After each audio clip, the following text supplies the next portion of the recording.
하나님의 말씀은 시편 128편 1절로 6절 말씀입니다. 시편 128편 1절로 6절 우리 한 절씩 교독해 올리겠습니다. 여호와를 경외하며 그의 길을 걷는 자마다 복이 있도다. 내가 내 손이 수고한 대로 먹을 것이라. 내가 복되고 형통하리로다. 내 집 안방에 있는 내 아내는 결실한 포도나무 같으며 내 식탁에 둘러앉은 자식들은 어린 감람나무 같으리로다. 여호와를 경외하는 자는 그같이 복을 얻으리로다. 여호와께서 시온에서 내게 복을 주실지어다. 너는 평생에 예루살렘의 번영을 보며 내 자식의 자식을 볼지어다. 이스라엘에게 평강이 있을지로다. 아멘. 자비로우신 아버지 하나님, 오늘 어버이 주일로 주님 앞에 올려드리게 하심을 감사를 드립니다.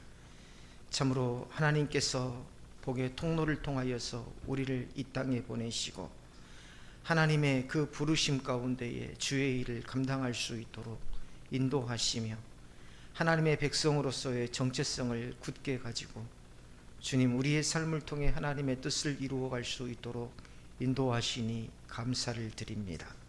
그 모든 시작점에 우리의 부모님들이 있음을 아버지 하나님 감사를 드립니다. 사랑하는 부모님에게 강건함을 허락하여 주옵시고 주님 더욱더 은혜를 부어 주셔서 아버지 하나님 이 땅에 생명을 부르시는 통로로 삼았던 그 귀한 은혜가 역시 아버지 하나님 참으로 노년의 때에 더욱더 주 안에서 생명의 통로로 아버지 하나님 모든 사람들을 주께 돌아오게 하며 모든 사람들을 회복시키는 그러한 생명의 기도의 사역을 감당하기에 부족함이 없도록 주님께서 은혜를 내려 주시옵소서. 아버지 하나님 참으로 하나님의 말씀을 지키며 참으로 주의 나라를 위하여서 아버지 하나님 헌신하였던 그 모든 순간순간을 하나님께서 기억하시고 주님 하나님께서 부르실 때에 영광 중에 부르시고 또한 아버지 하나님 남은 생애가 하나님 앞에의 기쁨과 감사로 채워지게 하옵시고 또한 아버지 하나님 자녀들을 위한 그러한 모든 기도 다음 세대를 위한 모든 기도 또한 아버지 하나님 교회 공동체를 위한 그 기도 가운데에 하나님께서 응답하여 주시사 아버지 하나님 참으로 주님 앞에 한 인생을 드린 삶이 얼마나 참되고 복된 삶인가를 모든 사람들에게 증거할 수 있도록 주님께서 은혜를 내려 주옵소서. 오늘도 아버지 하나님 우리가 믿는 자로서 육체의 부모에게 아버지 하나님 마음과 아버지 하나님 모든 삶을 다하여서 효를 아버지 하나님 다하게 하옵시고 아버지 하나님 그러한 마음으로 아버지 하나님 참으로 우리의 삶을 세워가며 또한 하나님 앞에 정직하고 바르게 우리의 삶도 세워가기에 부족함이 없도록 주님께서 인도하여 주옵소서. 오늘도 아버지 하나님 주님의 말씀을 듣습니다. 주의 입의 법이 아버지 하나님 천천 금은보다 좋다라고 했던 시인의 고백과 같이 오늘 또 말씀을 들을 때에 그 말씀이 내 마음 가운데에 내 심령에 송이꿀보다 더 단 말씀이 되게 하시고 아멘으로 화답할 때마다 이 말씀이 내 삶의 실상이 될 수 있도록 주님께서 인도하여 주옵소서. 오늘 또 아버지 하나님 예배를 통하여서 하나님의 은혜가 우리 가운데에 충만하여지고 우리의 가정이 말씀으로 굳게 세워지기를 원합니다. 모든 교회와 또한 모든 가정과 모든 삶 가운데에 진실된 예배가 회복되게 하여 주옵소서. 예배의 모든 시종을 주께 의탁하고 예수님의 이름으로 기도드리옵나이다. 아멘.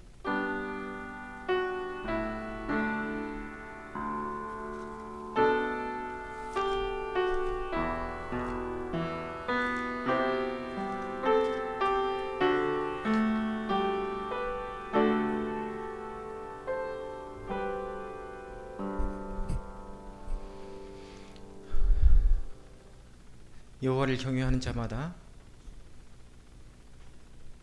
여호와를 경외하며 그의 길을 걷는 자마다 복이 있도다. 유명한 말씀입니다. 시편 128편은 하나님께서 세우신 가정이 어디에서 참된 복을 누리게 되는지를 분명하게 우리에게 가르쳐주는 말씀입니다.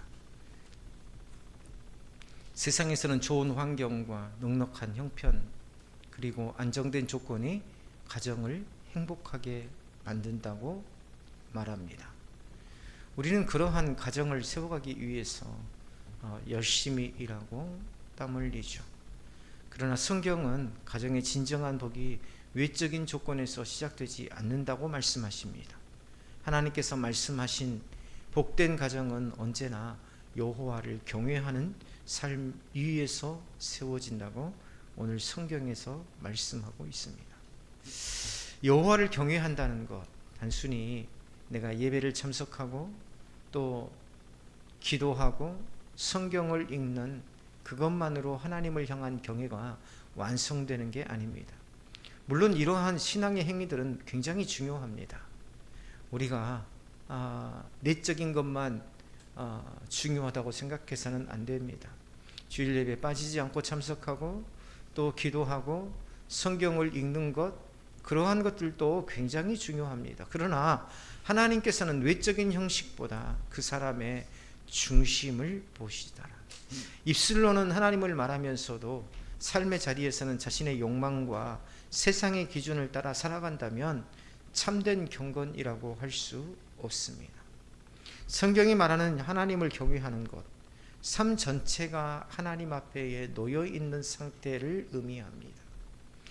다시 말하면 교회 안에서만 하나님을 의식하는 것이 아니라 교회 안에서만 기도하고 찬송하고 말씀을 보고 또 하나님을 믿는 자로서의 삶의 모습을 보이는 것, 그것으로 끝나는 것이 아니라 일상의 가장 작은 선택 속에서도 하나님을 기억하며 살아가는 태도입니다. 아무도 보지 않는 자리에서 정직하려고 하고 손해를 보더라도 진리를 따르려고 하고 자신의 감정보다 하나님의 말씀을 앞세우는 삶입니다. 그래서 여호와를 경외하는 사람은요, 자기 인생의 주인이 자신이 아니라 하나님이라는 사실을 인정합니다. 계획을 세울 때에도 먼저 하나님의 뜻을 묻고 결정을 내릴 때에도 말씀의 기준 앞에 자신을 세웁니다. 자신의 성공과 유익만을 위해서 살아가지 않고요, 하나님께서 기뻐하시는 것이 무엇인가를 먼저 생각합니다. 세상 사람들은요, 내가 원하는 삶을 따라 살아가지만 그러나 하나님을 경외하는 사람은 하나님께서 원하시는 삶이 무엇인가를 고민하고 그 하나님의 뜻을 쫓아서 살아가려고 노력하더라는 것입니다. 또한 하나님을 경외하는 것은 단순히 하나님 앞에 두려움을 갖는다는 게 아니죠. 벌을 무서워하는 공포가 아니라 하나님을 너무 사랑하기 때문에 함부로 죄를 짓지 않으려는 거룩한 떨림, 이게 바로 경외입니다. 부모를 사랑하는 자녀가 부모의 마음을 아프게 하고 싶지 않아서 조심하는 것처럼, 또 반대로 부모를 존경하는 자식이 부모의 마음을 상하지 않게 하고 싶어서 모든 말과 행동에 조심하는 것처럼, 하나님을 경외하는 사람은 바로 하나님과의 관계를 소중히 여기기 때문에 죄를 가볍게 여기지 않더라는 것이죠. 그렇기 때문에 여호와를 경외하는 삶은요, 결국 하나님을 삶의 중심에 모시는 삶입니다. 돈이 중심이 되지 않고 성공이 중심이 되지 않고 자기 자신이 중심이 되지 않는 삶, 삶의 가장 높은 자리에서 하나님을 모셔드리는 것, 그럴 때에 사람은 비로소 삶의 방향성을 잃지 않게 됩니다. 환경이 흔들려도 무너지지 않죠.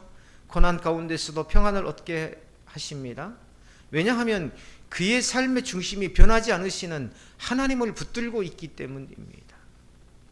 사람들 앞에서만 신앙적인 모습을 보이는 것이 아니라 아무도 보지 않는 자리에서도 하나님을 의식하며 살아가는 삶이죠. 자신의 판단보다 하나님의 말씀을 더 신뢰하고 자신의 욕망보다 하나님의 뜻을 앞세우고 살아가려는 마음. 어떤 목사님이 요양병원에 신방을 갔어요. 그런데 그 권사님이 이런 말씀을 하셨다고 해요. 목사님, 제가 평생 동안 노후 준비를 완벽하게 해놓은 줄 알았습니다. 그런데 요양병원에 들어오고 보니 내 노후 준비는 하나도 안 되었다는 것을 깨닫게 되었습니다. 왜 그렇습니까? 하고 물어봤더니 요양병원에 들어오는 순간 내가 뭔가를 할 수 있는 모든 권리가 다 사라져 버리더라는 겁니다. 그리고 그 모든 권리가 누구에게로 넘어가요? 자식들에게 넘어가더라는 거예요. 내가 그렇게 많은 재산을 가지고 있고 내가 많은 그 인맥을 가지고 있었지만 그 모든 것들이 다 소용이 없어져 버리더라. 그래서 내가 어떻게든 노후 준비를 잘 하려고, 완벽하게 하려고 정말 보험도 많이 들고 했는데 그런 것들이 이 요양병원에 와보니까 아무 소용이 없더라. 모두가 다 누구 좋은 일? 자식들 좋은 일 시키고 있더라. 이 바꿔서 말하면 뭡니까? 내가 노후 준비를 위해서, 자식들을 위해서 기도하고 자식들을 믿음으로 잘 양육했더라면 참 그것이 더 좋았을 뻔했다 라는 그러한 아쉬움이 남는 그러한 말을 들었다 했는데, 그 말이 참 인상적이었어요. 내가 노후 준비를 완벽하게 했다고 생각했는데 요양병원에 들어와 보니 내가 하나도 준비된 게 없었더라. 우리 장모님도 요양병원에 계시지만은요, 거의 갈 때마다 거의 이 자녀들이 찾아오는 것을 한 번도 보지 못하는 노인분들이 굉장히 많습니다. 금요일 날 공주를 가면서 요양병원에 들렸는데 그래도 그날은 어버이날이라고 곳곳에 자녀들이 와 있더군요. 근데 평상시에는 면회 온 가족들 거의 찾아보기가 어렵습니다. 그래요. 우리가 무엇보다도 중요한 것은 나를 버리지 아니하시고 어떤 환경과 어떤 조건 속에서도 나를 붙들고 계시는 하나님을 붙잡는 것이 첫 번째입니다. 두 번째는 그 하나님을 믿는 믿음 안에서 자녀를 위해서 기도하고 자녀가 신앙 안에서 잘 성장하기를 바라는 그것이 바로 두 번째입니다. 하나님을 경외한다는 말이 여러 가지 있지만 그러나 하나님을 경외하는 삶에서 가장 첫 번째가 뭡니까? 내 삶에서 그러한 믿음의 열매들이 드러나는 것입니다. 시편 기자는 이러한 삶을 살아가는 사람을 향해서 분명하게 오늘 1절에서 말씀하고 있죠. 여호와를 경외하며 그의 길을 걷는 자마다 복이 있도다. 자, 하나님께서 약속하신 선언입니다. 사람의 약속은 상황에 따라 변하기도 하고 때로는 지켜지지 못하기도 합니다. 그러나 하나님의 말씀은 결코 변하지 않죠. 하나님께서 말씀하신 것을 반드시 이루신 분 아닙니까? 그렇기 때문에 하나님을 경외하는 자에게 복이 있다는 이것은 흔들리지 않는 하나님의 약속이고 진리입니다. 우리는 종종 복을 눈에 보이는 것으로만 생각합니다. 일이 잘 되고 건강하고 경제적으로 풍요로운 상태를 복이라고 여깁니다. 그게 복 아닙니다. 그게 복 아니에요. 물론 그것들도 하나님께서 주시는 은혜일 수 있습니다. 그러나 성경이 말하는 참된 복은요, 그런 외적인 조건을 넘어섭니다. 성경이 말하는 가장 큰 복은 하나님과 바른 관계 안에서 살아가는 것입니다.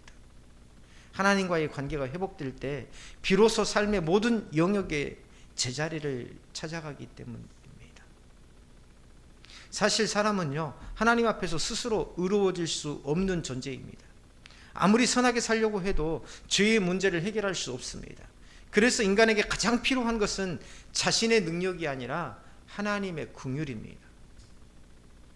우리가 능력이 있다 하더라도 사실은 거기서 거기에요.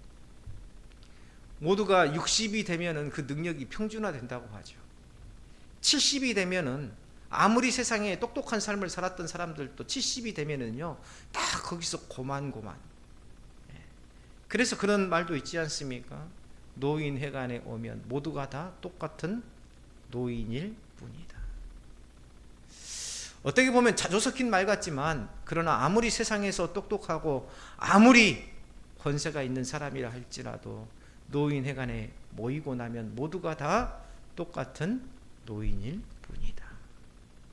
그래서 우리가 붙잡아야 되는 게 인생의 권세나 물질이나 그러한 것들이 아니라 바로 하나님의 은혜고 하나님의 긍휼입니다.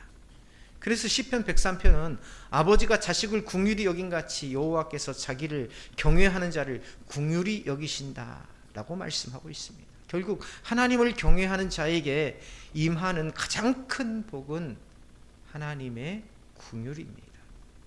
그 긍휼, 예수 그리스도의 십자가를 통해서 완전하게 나타났습니다. 죄로 인해서 하나님과 멀어졌던 인간이 다시 하나님께 나아갈 수 있게 된 것은 우리의 공로 때문이 아니라 오직 예수 그리스도의 은혜 때문이지요. 그러므로 하나님을 경외하는 사람은요, 자기 자신을 의지하지 않습니다. 자신의 경험과 능력, 지혜를 붙드는 대신에 하나님의 은혜를 붙듭니다. 그리고 바로 그 은혜 위에서 살아가는 사람에게 하나님께서는 삶의 길을 열어주시더라는 것입니다. 그래서 하나님을 경외하는 사람은 자신의 인생을 억지로 붙들고 가려고 하지 않고, 이해되지 않는 상황 속에서도 하나님께서 선하게 인도하신다는 사실을 믿습니다. 때로는 길이 막힌 것처럼 보여도 하나님께서 가장 좋은 길로 인도하신다는 사실을 신뢰합니다. 이게 믿음이고 동시에 경외의 삶입니다. 그리고 시인은 이어서 말하죠. 내가 내 손이 수고한 대로 먹을 것이라. 내가 복되고 형통하리로다. 여기서 중요한 것은 인간의 수고 자체가 복의 근원이 아니라는 것입니다. 인간은 죄 이후 땀 흘리는 수고 속에서 살아가게 되어 있어요. 창세기는 인간의 노동이 죄의 결과로 주어진 고통과 연결되어 있다는 것을 우리에게 말씀하고 있습니다. 그렇기 때문에 우리가 얻는 열매는 단순히 노력의 결과라고 말할 수 없어요. 같은 수고를 해도 어떤 사람은 열매를 얻지 못하고 어떤 사람은 예상하지 못한 은혜를 경험합니다. 말씀의 뜻을 잘 이해하셔야 돼요. 창세기가 말하고 있는 것은 노동은 하나님의 은혜가 아니라 죄의 결과라는 것입니다. 물론 그 노동을 통해서 내 마음이 정화되고 내가 땀 흘림으로 내 육체가 또 건강해짐으로 하나님의 은혜를 경험할 수 있어요. 그러나 그 노동 자체가 복의 근원은 아니더라. 그렇기 때문에 그 노동을 통해서, 노동이라는 것은 하나의 노력이죠. 그 노동, 그 노력을 통해서 뭔가 풍성한 열매를 맺는다는 것은 모두가 다 당연한 것이 아니라는 것입니다. 우리가 구할 것은 오직 하나님의 긍휼이고 하나님의 은혜이고, 그 모든 열매들이 바로 하나님의 손 안에 있다는 것이죠. 그래서 성경이 말하는 형통은 세상이 말하는 성공과 다릅니다. 세상은 환경이 좋아지고 조건이 좋아지는 것을 형통이라고 생각합니다. 그러나 성경은 하나님께서 함께 하시는 상태를 형통이라고 말합니다. 요셉의 삶이 그렇죠. 종으로 팔려갔고 감옥에 갇혔지만 성경은 반복해서 여호와께서 요셉과 함께 하심으로 그가 형통한 자가 되었다라고 말씀하고 있습니다. 즉, 이 형통은 환경의 문제가 아니라 하나님의 임재, 하나님의 함께 하심의 문제였더라는 것입니다. 하나님을 경외하는 삶의 은혜는 개인에게서만 머물지 않습니다. 그것은 반드시 가정으로 흘러갑니다. 다시 말하면 내가 은혜 안에 충만하면 내 가정도 은혜로 충만해져 있어요. 내가 말씀을 지켜 행하고자 노력할 때에 어느새 모르게 내가 자식들에게 말씀 지켜라, 교회 다녀라 하지 않아도 내가 말씀화되어 있으면 언젠가 내가 알지 못하는 사이에 자녀들이 믿음으로 세워져 가고 있다는 것을 볼 수 있습니다.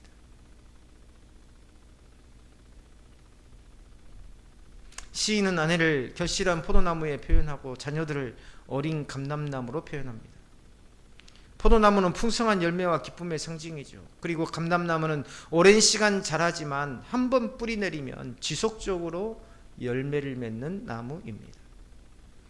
굉장히 깊은 의미를 담고 있어요. 하나님께서 세우시는 가정은요, 단지 외형적인 안정만을 의미하지 않습니다. 그 안에 생명의 풍성함이 있고 하나님께서 주시는 기쁨이 있고 다음 세대를 향한 은혜와 또한 그 은혜 안에서 주어지는 흐름이 있다는 것입니다.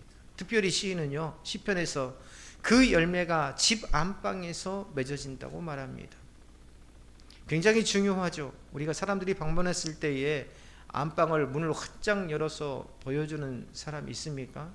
물론 사람들을 초대했을 때에 안방을 구경하고 싶다, 뭐 집들이나 그런 거 있을 때 문을 활짝 열어서 보여주기도 하지만 평상시 우리가 아무한테나 안방을 열어서 보여주지는 않지 않습니까? 이건 진짜 가정의 복은요, 사람들에게 보여지는 외적인 모습이 아니라 아무도 보지 않는 자리에서 이루어지는 하나님의 은혜라는 것을 상징하는 것입니다. 앞서 말했지만 내가 뭔가 자녀들에게 막 지속적으로 이야기하고 그렇게 된다고 해서 그 일이 이루어지는 것이 아니라 내가 믿음 안에서 바로 설 때에, 내가 말씀을 붙들고 살려고 내가 몸부림칠 때에 하나님께서는 아무도 알지 못하는 사이에, 나도 알지 못하는 사이에 하나님께서 그 일을 이루어 가시더라는 것입니다. 오늘날 많은 가정이 외적으로는 풍요로워 보이지만 실제로는 깊은 갈등과 공허함 속에서 살아갑니다. 함께 살아도 마음은 멀어져 있고 대화는 줄어들고 서로를 이해하지 못한 채 살아가는 경우가 참 많습니다. 왜 이런 일이 일어납니까? 인간의 힘만으로는요, 가정을 온전히 세울 수 없기 때문입니다. 가정은 하나님께서 붙드셔야 유지될 수 있는 공동체입니다. 우리가 주변에서도 참 몇십 년간 살았던 그 가정들이 한순간에 깨져버리는 일들을 우리는 얼마나 많이 봅니까? 결혼은 인간이 할 수 있는 것입니다. 그러나 사랑을 끝까지 지키는 것은 하나님의 은혜가 있어야 합니다. 자녀는 우리가 낳을 수 있어요. 그러나 그 자녀를 믿음 안에서 바로 세우고 그 자녀의 생명을 강건케 하는 것은 바로 하나님의 도우심 없이는 불가능한 일입니다. 이게 의미하는 게 뭐예요? 하나님께서는 우리 삶의 외형을 하나의 통로로 사용하실 뿐 그 모든 주권은 하나님께 있다는 것입니다. 그래서 가정은 인간의 노력으로만 유지되는 공간이 아니라 하나님의 은혜로 붙들리는 공동체이더라. 특별히 자녀를 감람나무로 표현한 것, 감람나무의 기름은요, 성전의 등불을 밝히는 데 사용되었고, 또 감람나무 열매에서 나온 기름은 상처를 치료하는 데에도 사용되었습니다. 뭘 의미합니까? 자녀가 단순히 부모의 기쁨이 되는 존재가 아니라 하나님의 영광을 드러내는 통로가 된다라는 것을 보여줍니다. 하나님께서 맡기신 생명으로서 세상 속에서 빛을 비추는 존재가 되어야 된다라는 것입니다. 감람나무와 같으리로다. 성전에 등불을 밝히는데 이 기름이 사용되었듯 우리 자녀들의 삶이 하나님의 영광을 드러내는 삶으로 쓰임받기를 우리 모든 부모들이 노력해야 된다라는 것입니다. 그러므로 부모의 가장 중요한 사명은 뭘까요? 자녀를 성공시키는 게 아닙니다. 하나님을 경외하는 삶이 무엇인지를 보여주는 것입니다. 부모가 먼저 하나님 앞에 무릎 꿇는 모습을 보일 때 자녀는 믿음을 배우게 됩니다. 부모가 세상보다 하나님을 더 두려워하는 모습을 볼 때 자녀의 마음속에도 하나님을 경외하는 마음이 심어지게 되는 것이죠. 대부분 보면은요, 믿음의 가정 안에서 자녀들이 고등학교 때까지는 대체로 신앙생활을 잘합니다. 신앙생활을 잘하는 것처럼 보여요, 사실은.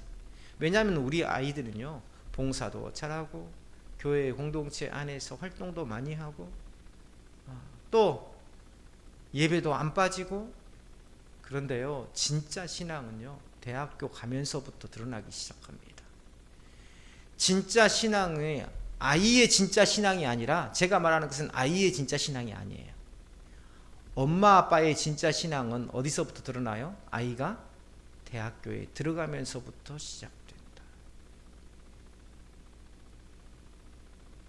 그동안에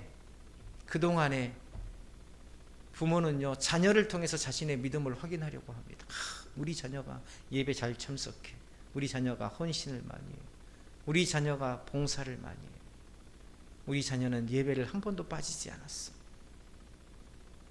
그것으로 내 믿음이 우리 자녀를 통해서 전달되고 내 믿음이 훌륭하다고 생각하지만, 그러나 그것이 검증되려면 자녀가 대학교를 들어가 봐야 알아요. 왜요? 그 자녀의 믿음이 바로 내 믿음의 본질이었기 때문입니다. 내가 단지 자녀에게 권면하고, 때로는 어렸을 때는 참석하지 않으면 혼내기도 하고, 또 엄마 아빠가 가니까 나도 가야만 한다는 그러한 의무감에서 예배에 참석하고, 때로는 권면을 받았기 때문에 헌신하고 봉사하지만, 그러나 대학을 들어가 봐야 진실로 내 안에 믿음이 있는지가 검증이 되더라는 것입니다.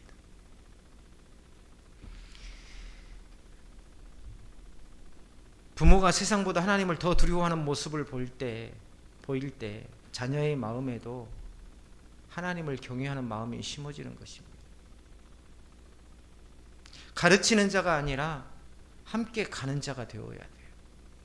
목회자도 마찬가지입니다. 성경을 가르쳐주는 그런 사람이 아니라 바로 성경을 말씀 붙들고 자신이 살아갈 때에 그 삶의 모습을 보고 함께 따라올 수 있는 공동체가 되어야 됩니다. 시편 기자는 마지막으로 개인과 가정을 넘어 공동체의 복을 말하죠. 여호와께서 시온에서 내게 복을 주실지어다. 시온은 어떤 곳입니까? 하나님의 임재를 상징하는 장소 아닙니까? 결국 모든 복의 근원은 하나님 자신이라는 뜻입니다.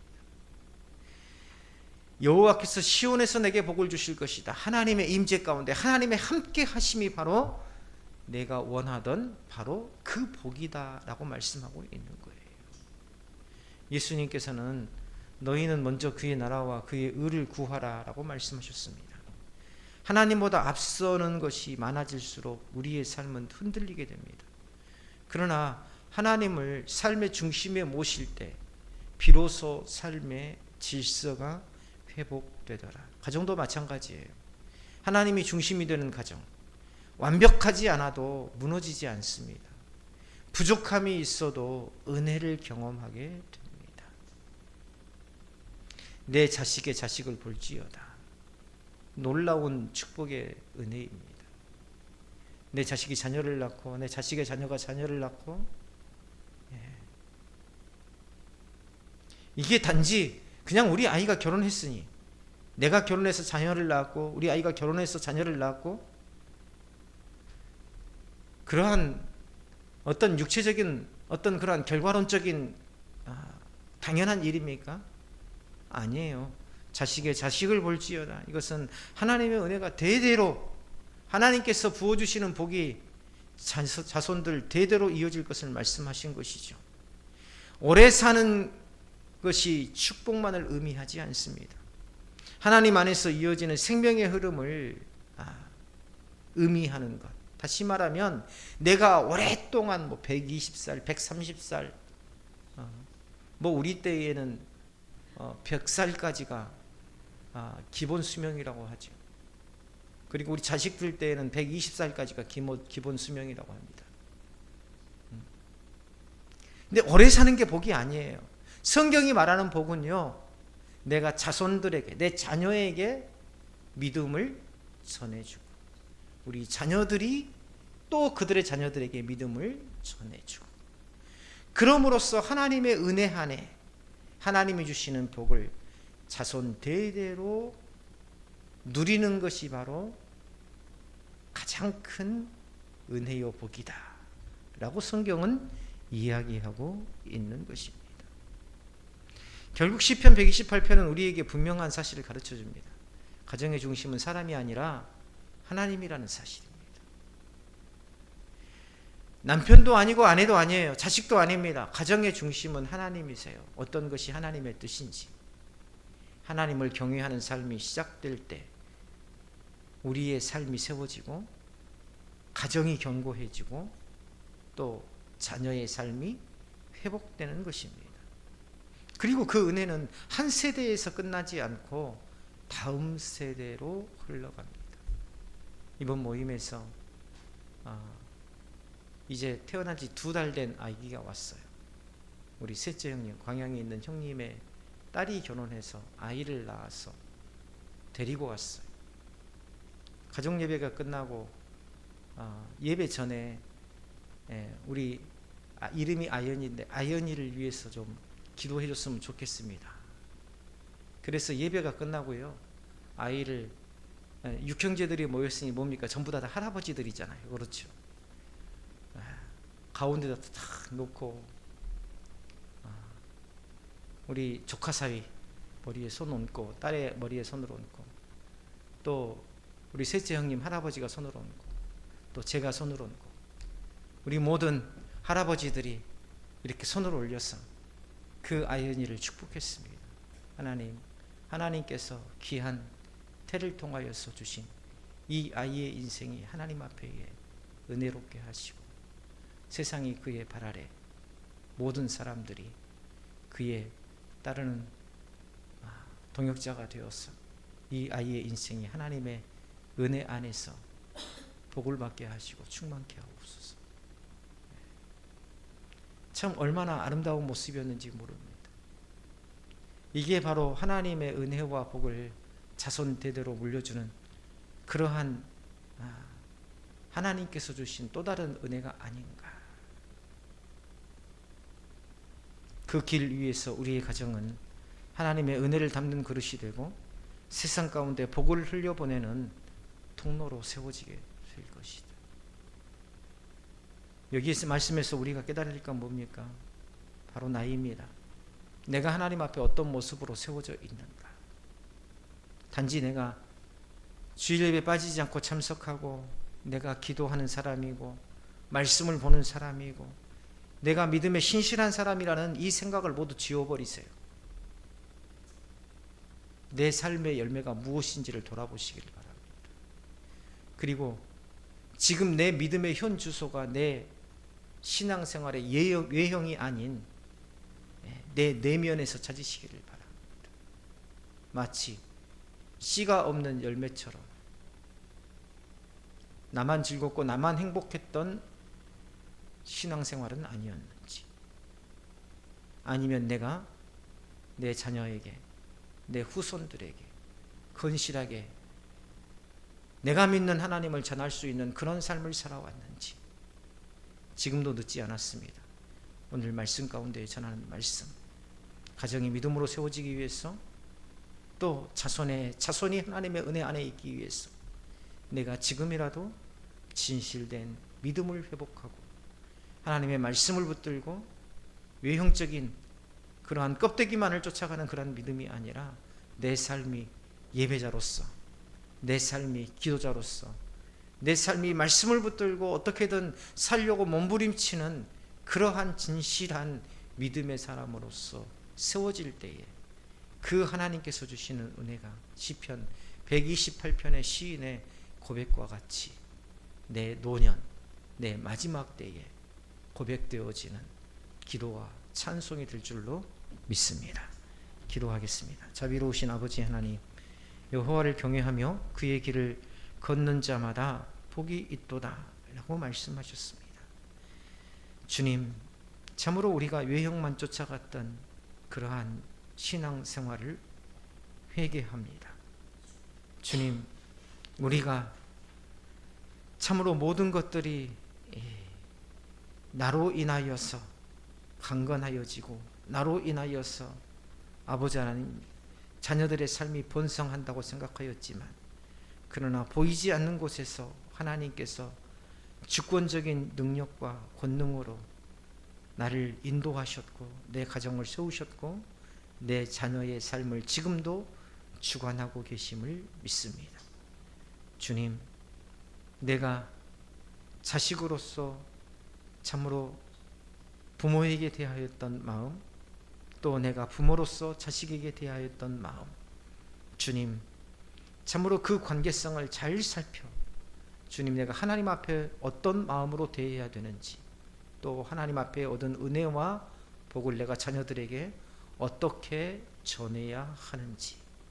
주님, 우리 부모님들이 이 땅 위에서 나를 양육할 때에 참으로 아버지 하나님, 입으로만 양육하지 않고 온 삶을 다하여서 희생하고 헌신함으로 진정한 사랑이 무엇인지를 우리에게 가르쳐 주셨습니다. 주님, 우리가 자녀를 대함에 있어 우리가 또한 더 나아가 다음 세대를 대함에 있어 그러한 헌신과 그러한 충성된 마음으로 주님, 교회 공동체와 또한 우리의 자녀들을 세워가기에 부족함이 없는 삶이 되어 오늘 하나님께서 약속하신 내 평생에 내 자식의 자식을 볼지어다라는, 또한 너희에게 평강이 있을지로다 라는 이 하나님의 약속이 주님, 우리 가정과 우리 자녀들과 우리 교회 공동체와 우리 다음 세대를 통해서 능히 이루어지게 하여 주옵소서. 예수님의 이름으로 기도드리옵나이다. 아멘. 찬송가 218장 내 마음과 정성을 다하여 찬양 드리겠습니다.